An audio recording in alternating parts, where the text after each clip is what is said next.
English हम बोल नहीं पाते हैं क्योंकि हमें लगता है जो कहीं गलत ना हो जाए या कोई हमें ये नहीं कहे जो नहीं आता, यानी हंसे नहीं, हमारे इंग्लिश बोलने पर लोग हंसे नहीं, इसलिए हम इंग्लिश बोलते ही नहीं हैं। और ये जो डर रहता है जो हम कहीं गलत ना हो जाए, इसलिए हम क्या करते हैं, ग्रामर पढ़ते हैं। ग्रामर क्या है, सेट ऑफ रूल्स है, यानी उसमें बहुत से नियम हैं, इसलिए लोगों को मुश्किल लगता है। अगर नियम सीखते नियम सीखते हम लैंग्वेज सीख नहीं पाते हैं उसको, यानी उसके डेप्थ में नहीं जा पाते हैं, और हमें लगता है ये बेकार है, बहुत मुश्किल है, टफ है, रटना पड़ता है। तो रटने का काम छोड़ दीजिए, समझना ही काफ़ी है। जैसे बाकी सब्जेक्ट समझते हैं, बाकी कुछ समझते हैं, बाकी कोई बातें समझ जाते हैं, वैसे ही इंग्लिश भी समझ जाएंगे, बिना लिखे हुए, बिना पढ़े हुए। कितने मज़ेदार है ना। तो चलिए आज मैं आपको ग्रामर के कुछ नियम बताऊंगा जो बहुत ही इंटरेस्टिंग है, बहुत ही सिंपल है, और इसको अपना करके आप इंग्लिश अच्छा सीख सकते हैं, है ना। तो सबसे बड़ी चीज़ होती है जो हम देखते हैं, जो सबसे कोई भी अपनी बात को हम एक्सप्रेस करते हैं, तो अपनी बातों को हम वाक्य में, सेंटेंस में एक्सप्रेस करते हैं, ठीक है। तो ग्रामर होता क्या है, तो आप समझ गए, ग्रामर क्या है, सेट ऑफ रूल्स है। Grammar is a set of rules.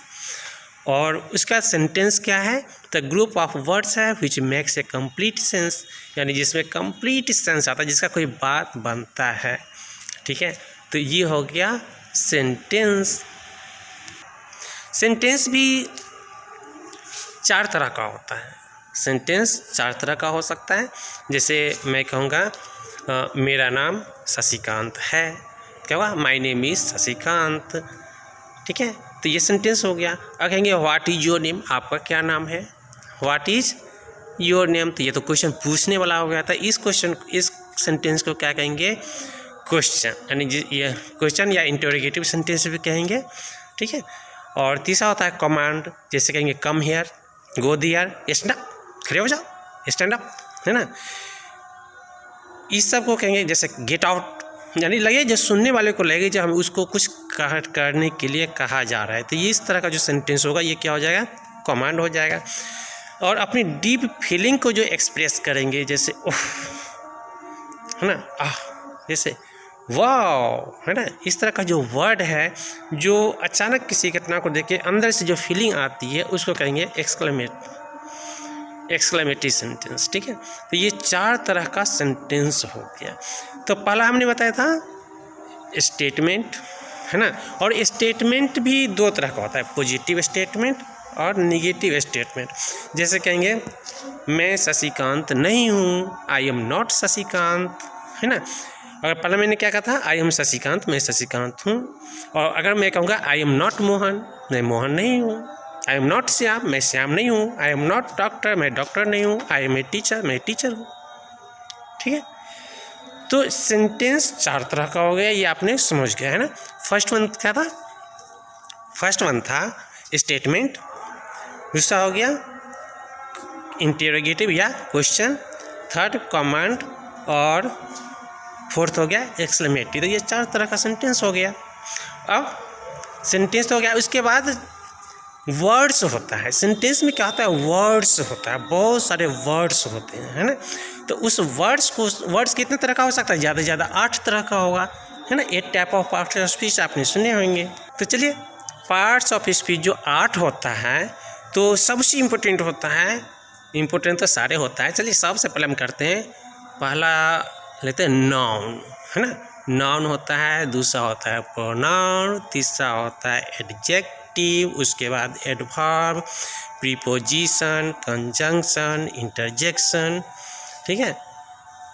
कुछ छूट गया क्या, चलिए फिर से गिनते हैं, noun, pronoun, adjective, adverb, verb, preposition, conjunction, interjection, ठीक है। ये पार्ट्स ऑफ स्पीच हो। अब हम देखते हैं, जैसे मेरा नाम, आपका नाम, यानी इतना पॉपुलेशन है, इतना लोग हैं दुनिया में, इतनी संसार में इतने लोग हैं, है ना, उतनी जगह का भी बहुत सारे नाम हैं।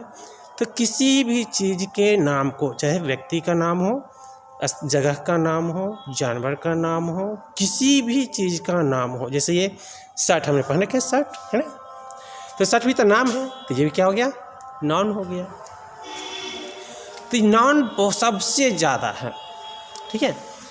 तो ये हो गया नाउन, और नाउन के बदले में जो हम कहेंगे वो प्रोनाउन हो गया। जैसे मेरा नाम शशिकांत है, ठीक है, आई एम शशिकांत, और तो आई क्या हो गया, इसमें अपने लिए मैं यूज़ किया हूँ, तो आई क्या हो गया, आई प्रोनाउन हो गया, क्योंकि शशिकांत के बदले में मैंने आई का यूज किया, ठीक है। तो आई प्रोनाउन हो गया। आई, वी, ही, सी, इट, दे, ये सब क्या है, प्रोनाउन है, क्योंकि ये वर्ड्स किसके साथ किसके बदले में आता है, नाउन के बदले में आता है। बिल्कुल ठीक। चलिए, तो नाउन हो गया, नाउन समझ में आ गया, प्रोनाउन भी समझ में आ गया, नाउन प्रोनाउन। अब देखते हैं एडजेक्टिव क्या होता है। एडजेक्टिव होता है जो नाउन या प्रोनाउन का, नाउन के बारे में कुछ बताता है। जैसे कहेंगे शर्ट है ना, ये शर्ट, दिस इज शर्ट, तो शर्ट के बारे में कहेंगे blue shirt, long shirt, short shirt, है ना।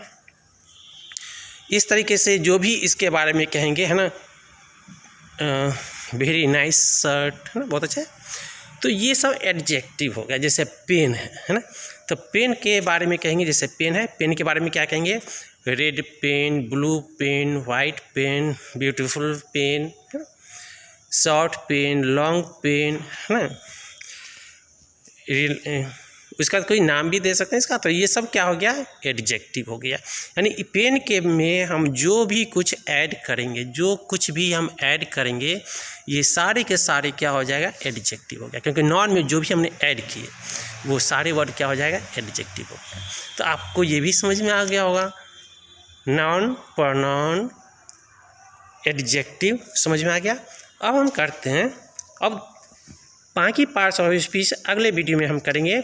और सबसे बड़ी चीज़ है सेंटेंस जो होता है ना, सेंटेंस के दो पार्ट होता है।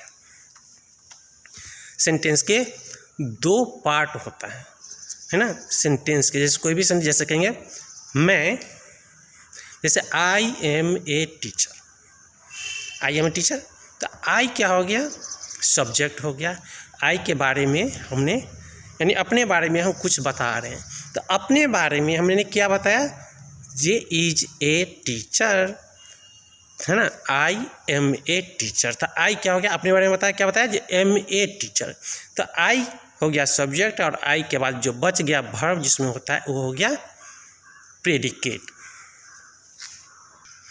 क्या हो गया, तो सेंटेंस के दो पार्ट हो गया। ए सेंटेंस हैव, या हैज भी यूज कर सकते हैं यहाँ पे। A sentence has two parts, a sentence has two parts, subject and predicate. A sentence has two parts, subject and predicate. किसी भी सेंटेंस का दो पार्ट होता है ना। एक तो होता है जिसके बारे में हम जो कुछ भी कहते हैं, और दूसरा हो गया उसके बारे में जो कुछ भी कहते हैं, ठीक है, वो हो गया प्रेडिकेट। तो प्रेडिकेट में क्या होता है, वर्ब होता है ना, एक्शन वर्ड होता है, वर्ब, है ना। तो सेंटेंस में क्या होता है, वर्ब होता है, और दूसरा पहला पार्ट हो गया सब्जेक्ट, जिसके बारे में जैसे कहेंगे दिस इज ए वॉल, है ना, जैसे ये पेन है, कहेंगे this is a pen, this is a pen. तो दिस, है ना, क्या है ये, इसके बारे में हम कह रहे हैं जो यह पेन है ना। कहेंगे this is not a cat, यह कैट नहीं है, this is not a cat. तो इसके बारे में कह रहे हैं यह कैट नहीं है, ठीक है। अगर कहेंगे दिस इज ब्रोकन, यह टूटा हुआ है, दिस इज ब्रोकन, यह क्या है, दिस पेन इज ब्रोकन, यह पेन टूटा हुआ है। तो इस पेन के बारे में हमने क्या बता रहे हैं, जो टूटा हुआ है ना। दिस पेन इज ब्रोकन, तो दिस पेन क्या हो गया, सब्जेक्ट, क्योंकि इस पेन के बारे में बता रहे हैं। दिस पेन क्या हो गया, सब्जेक्ट, और इज ब्रोकन, टूटा हुआ है, इज ब्रोकन क्या हो गया, प्रेडिकेट हो गया, है ना। तो सेंटेंस के दो पार्ट होते हैं, सब्जेक्ट एंड प्रेडिकेट। तो आज हमने क्या सीखे, आज हमने इसमें जाने हैं इस छोटे से वीडियो में ग्रामर क्या होता है, और नाउन प्रोनाउन वर्ब क्या होता है, एडजेक्टिव क्या होता है, ये जाने, सेंटेंस के कितने पार्ट होते हैं ये समझ गए। अगले वीडियो में बहुत ही जल्द अन्य पार्ट्स ऑफ स्पीच को रिवाइज करेंगे। और ओरल ही, रिटन आपने बहुत पढ़े हैं, ग्रामर आपने बहुत पढ़े हैं, रीडिंग और राइटिंग आपने बहुत किए, ठीक है। अब क्या करना है, थोड़ा सा लिसनिंग करना है और थोड़ा सा स्पीकिंग करना है, ठीक है। और इस तरीके से हम क्या करेंगे, रिवाइज करेंगे इंग्लिश का ग्रामर, ठीक है। और इस तरीके से ओरल करना है, ओरल रिटन करेंगे तो हम केवल लिखेंगे, है ना। और क्या करना है, सबसे बड़ी चीज़ होती है, क्योंकि हम अपने दिमाग में ये बात नहीं सोच पाते हैं कि हम अपने दिमाग में जब इंग्लिश में सोचना शुरू करेंगे, थोड़ा सा ही सोचेंगे, 1-2 सेंटेंस ही सोचना शुरू करेंगे और उसको बोलना शुरू करेंगे तो हमें बोलने भी आ जाएगा, आसानी से बोलने आ जाएगा, है ना। और थोड़ा सा ग्रामर भी सीख लेंगे, रिवाइज कर लेंगे। आप तो जानते हैं, ग्रामर भी जानते हैं आपने, लेकिन मैं यहाँ पे ओरल रिवीजन करेंगे इस वीडियो में, बहुत ही मज़ा आएगा, बहुत शॉर्ट में करेंगे।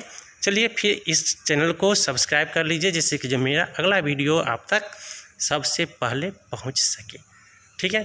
Thanks for in advance for subscribing my YouTube channel school education for all. Thanks, meet you again in next video.